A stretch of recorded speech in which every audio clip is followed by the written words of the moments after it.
Okay, so start करते हैं next topic. अगला टॉपिक है हमारा सेलुलर रेस्पिरेशन। लास्ट क्लास में हम लोगों ने बात किया था सेलुलर रेस्पिरेशन क्या होता है। See respiration, basically respiration is the process of releasing energy from food which we get during nutrition.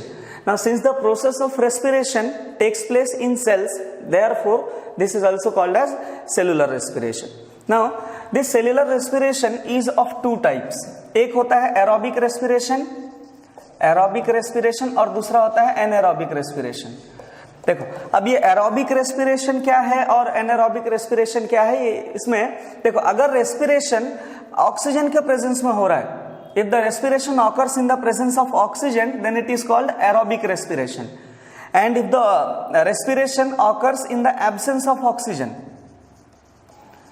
absence of oxygen में अगर respiration हो रहा है तो वो होता है anaerobic respiration. So respiration basically दो टाइप का होता है, एक है aerobic respiration, दूसरा है anaerobic respiration. So aerobic respiration is the respiration which takes place in the presence of oxygen, and the respiration which takes place in the absence of oxygen is called anaerobic respiration. In case of human beings, अगर human beings की बात करें तो human beings में mostly aerobic respiration होता है. In some cases we'll observe anaerobic respiration भी होता है, we'll discuss about that. So देखो अब डिस्कस करते हैं एक एक करके aerobic respiration क्या है और anaerobic respiration क्या है. देखो aerobic respiration जैसे हम बात कर रहे थे, aerobic respiration ये जो है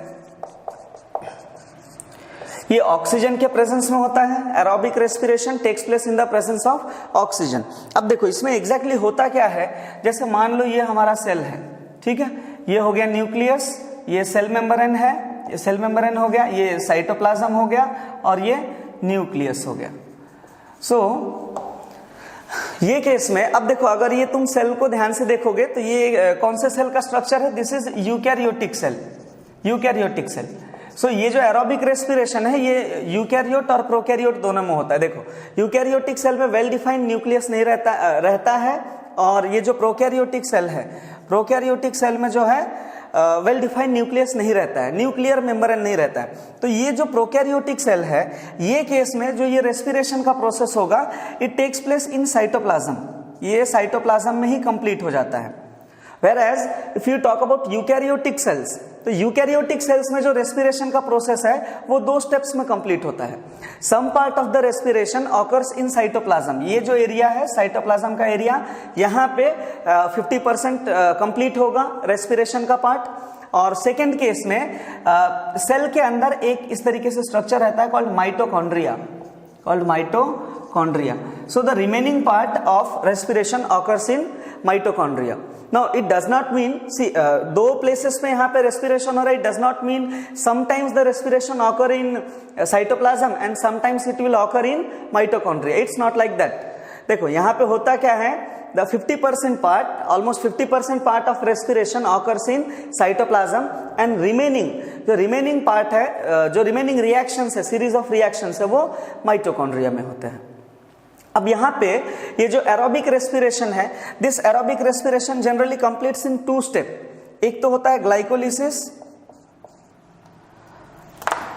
पहला स्टेप होता है ग्लाइकोलिसिस, और दूसरा स्टेप जो होता है वो है क्रेब्स साइकिल एंड ग्लाइकोलिसिस. ये दो स्टेप में जो है एरोबिक रेस्पिरेशन कंप्लीट होता है. अब देखो ये ग्लाइकोलिसिस क्या है और क्रेब्स साइकिल का मतलब क्या है, समझाता हूं मैं आपको.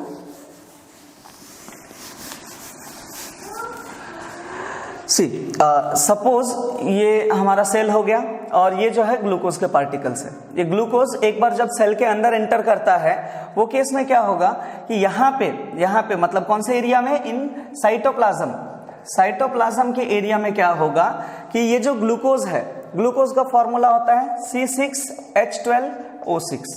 सो ये जो ग्लूकोज है, ग्लूकोज 6 कार्बन कंपाउंड है, ये ब्रेक डाउन होगा, it will break to form pyruvate.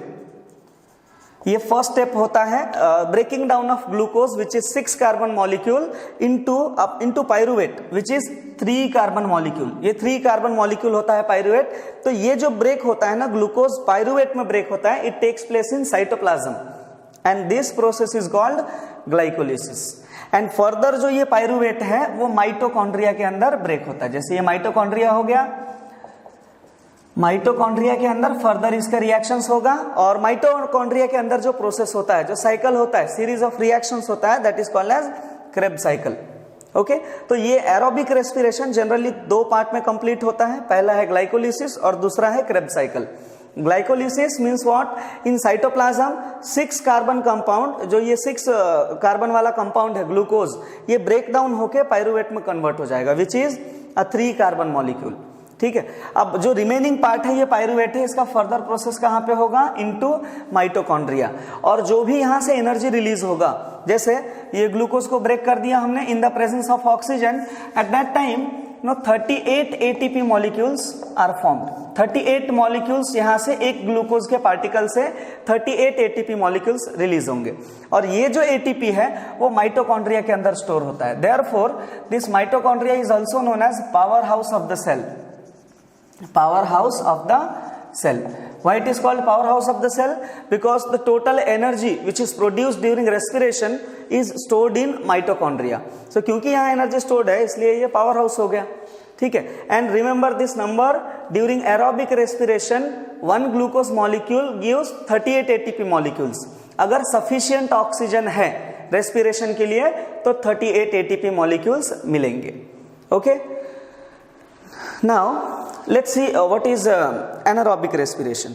ठीक है, एनारोबिक रेस्पिरेशन के बारे में देखते हैं कि एनारोबिक रेस्पिरेशन में किस तरीके से प्रोसेस होता है। इन केस ऑफ ह्यूमन, अगर हम ह्यूमन बींग्स की ही बात करें तो ह्यूमन बींग्स में ही ये जो रेस्पिरेशन है ये 2 तरीके से होगा। एक तो एरोबिक भी होता है, और दूसरा एनारोबिक भी होता है। Now you'll be shocked to know कि एरोबिक रेस्पिरेशन तो ठीक है, हमारे बॉडी में ऑक्सीजन के प्रेजेंस में ये होता है respiration. Anaerobic means absence of oxygen. How is it possible? Absence of oxygen में रेस्पिरेशन होना कैसे पॉसिबल है? जब ऑक्सीजन रहेगा ही नहीं तो फूड पार्टिकल से एनर्जी कैसे रिलीज होगा? सेल्स जो है बिना ऑक्सीजन के हेल्प से फूड पार्टिकल्स को ब्रेक नहीं कर सकते, ग्लूकोज को कंबस्ट नहीं कर सकते, and they can not get energy. So what exactly happens over here? See, ये एनारोबिक रेस्पिरेशन जो है ना कुछ सर्टन सिनेरियोज में होता है। For example, suppose you are running, आप अगर कंटिन्यूअसली रनिंग कर रहे हो तो वो केस में आपको बहुत ज्यादा एनर्जी लगेगा, आप सपोज साइकिलिंग कर रहे हो या जिम में वर्कआउट कर रहे हो तो वो सिचुएशन में बहुत ज्यादा एनर्जी लगता है हमारे बॉडी को, और इतना ज्यादा ऑक्सीजन हम वो टाइम में गेन नहीं कर सकते कि फूड पार्टिकल्स को ब्रेक करें। तो ऐसे सिचुएशन में जब हमारे बॉडी को अबंडेंट अमाउंट ऑफ एनर्जी की रिक्वायरमेंट है but we are not getting sufficient oxygen, वो केस में भी ये जो ग्लूकोज है, अमाइनो एसिड है, फैटी एसिड से ये ब्रेक होंगे and they release ATP in this situation as well. But the difference is aerobic जैसे ये एरोबिक रेस्पिरेशन है, यहाँ पे 38 ATP मॉलिक्यूल्स रिलीज हुए थे एक ग्लूकोज के पार्टिकल से। एनारोबिक रेस्पिरेशन में 1 ग्लूकोज पार्टिकल से हमको मिलता है 2 ATP molecules. See the difference, कितना ज्यादा डिफरेंस है। And this rarely happens when our body requires large amount of energy and we are not getting that much of oxygen. So in that case, in the absence of oxygen, see exactly we cannot say that in the absence of oxygen हमारे body में complete anaerobic respiration possible नहीं है। We can say here lack of oxygen. जब lack of oxygen है, sufficient oxygen नहीं है, वो case में without oxygen also this glucose will release energy. ATP release करेगा but only 2 ATP molecules. Okay, सो इस तरीके से ये एरोबिक रेस्पिरेशन में होता है।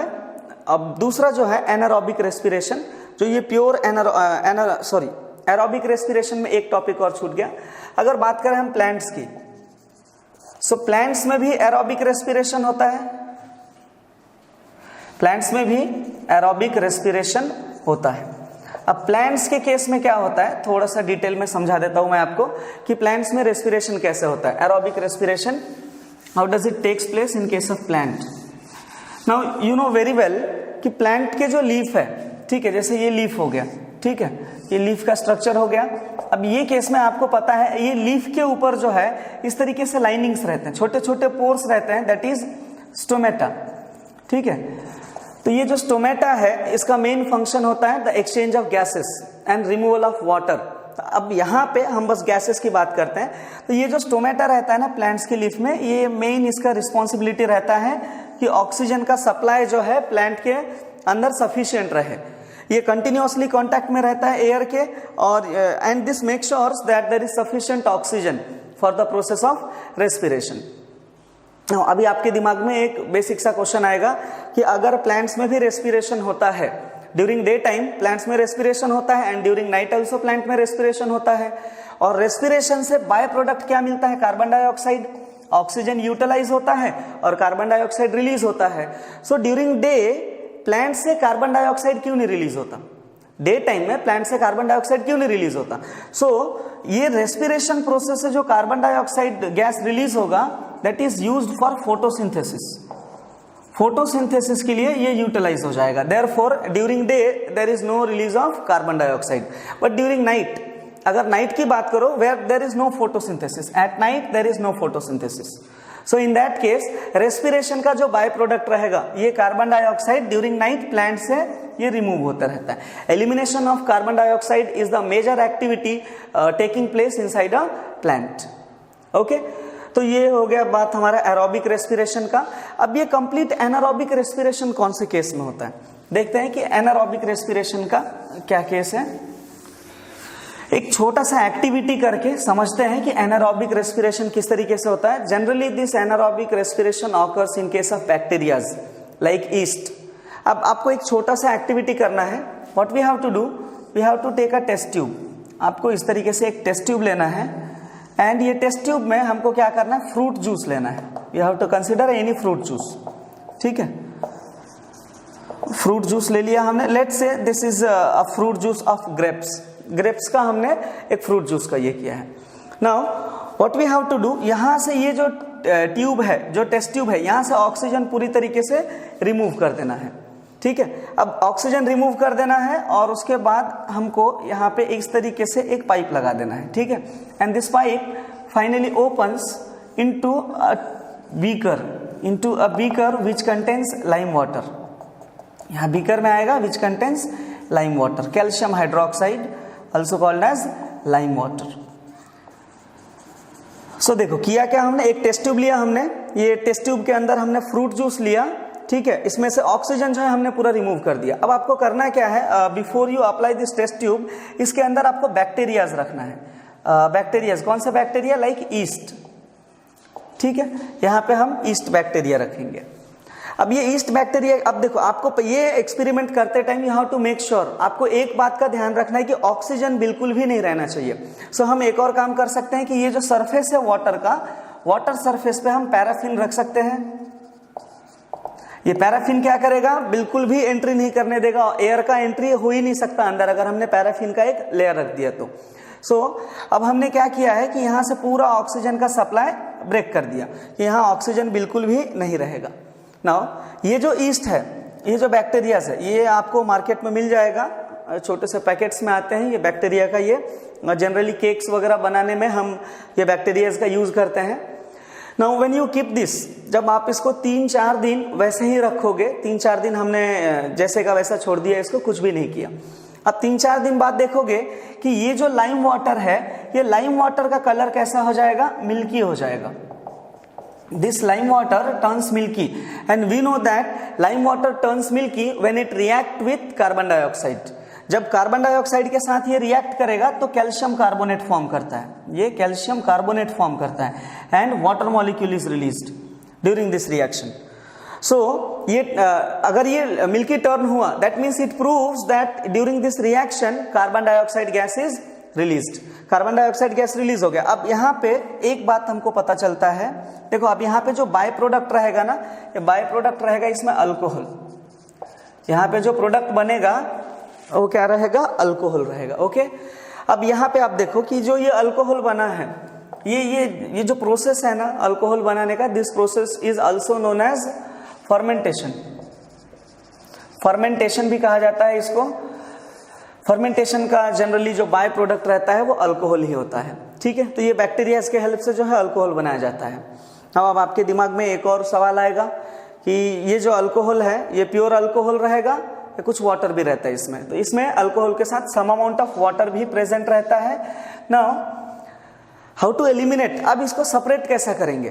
अब ये जो अल्कोहल है, वाटर है, उसके अंदर और कुछ बैक्टीरियाज है, ईस्ट है, इनको हम सेपरेट कैसे करेंगे। तो आपने 9th स्टैंडर्ड में फ्रैक्शनल डिस्टिलेशन के बारे में पढ़ा होगा। आपको पता है अल्कोहल का बॉइलिंग पॉइंट बहुत ज्यादा है और वाटर का बॉइलिंग पॉइंट कम है।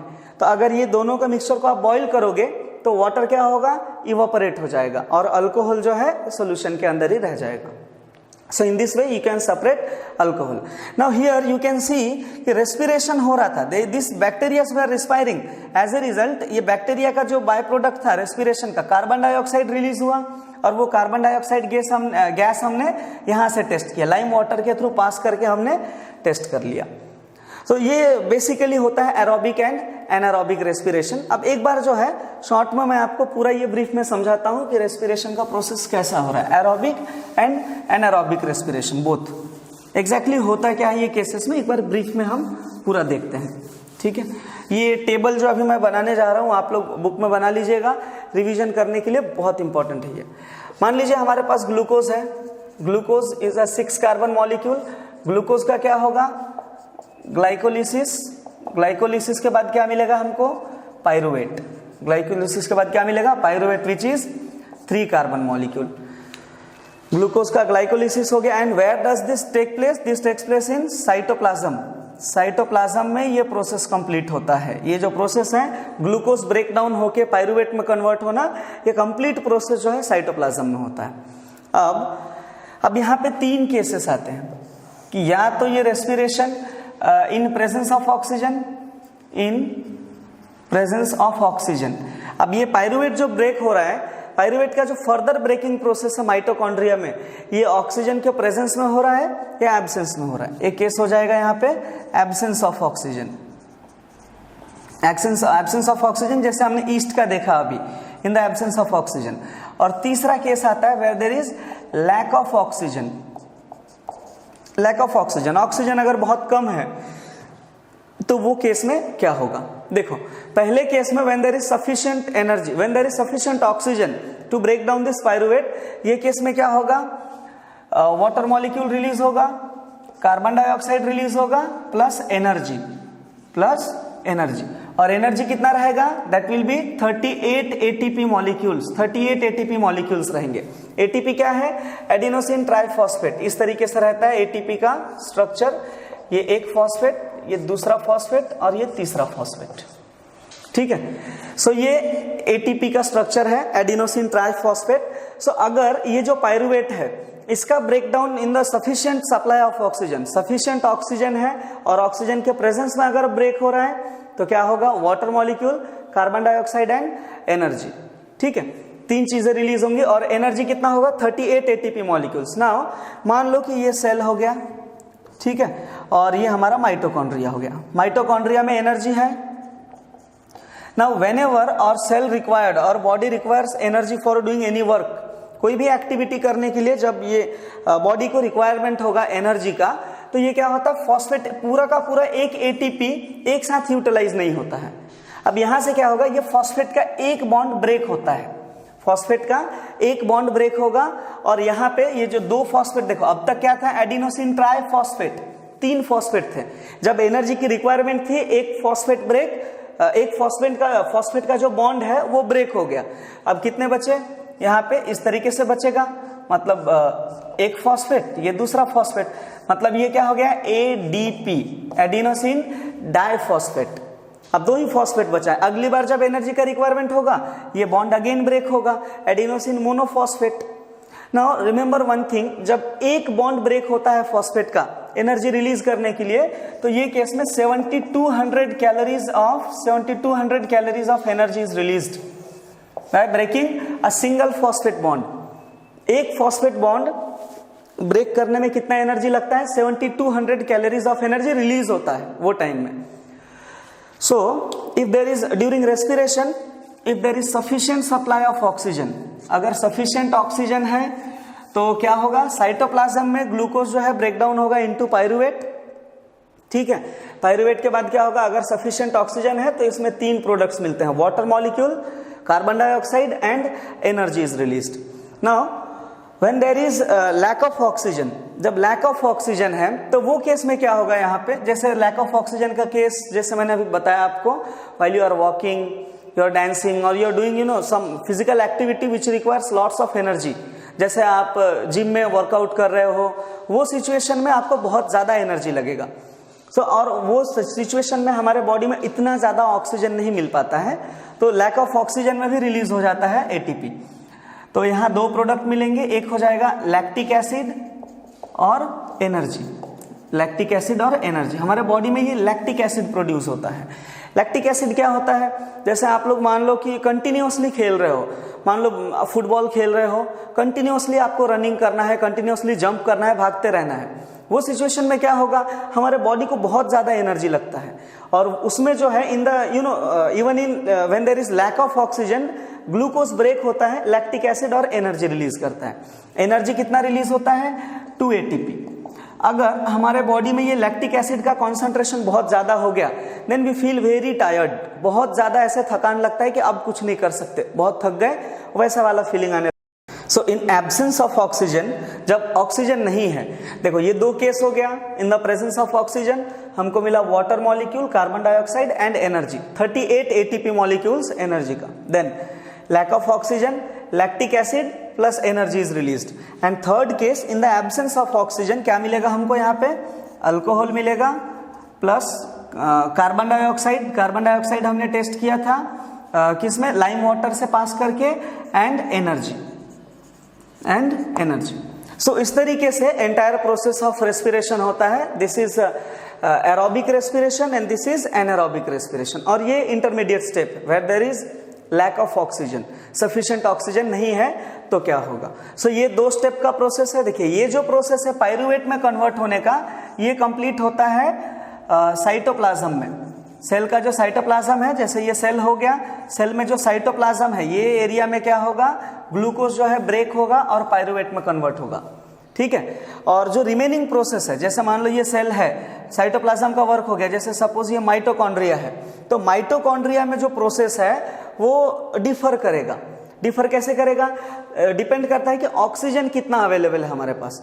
If there is sufficient oxygen will get energy, carbon dioxide and water molecule.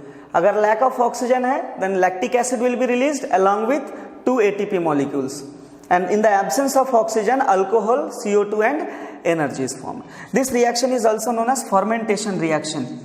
इसको fermentation reaction भी कहा जाता है, since इसका बाय प्रोडक्ट जो है एनारोबिक रेस्पिरेशन का अल्कोहल है, therefore it is fermentation reaction.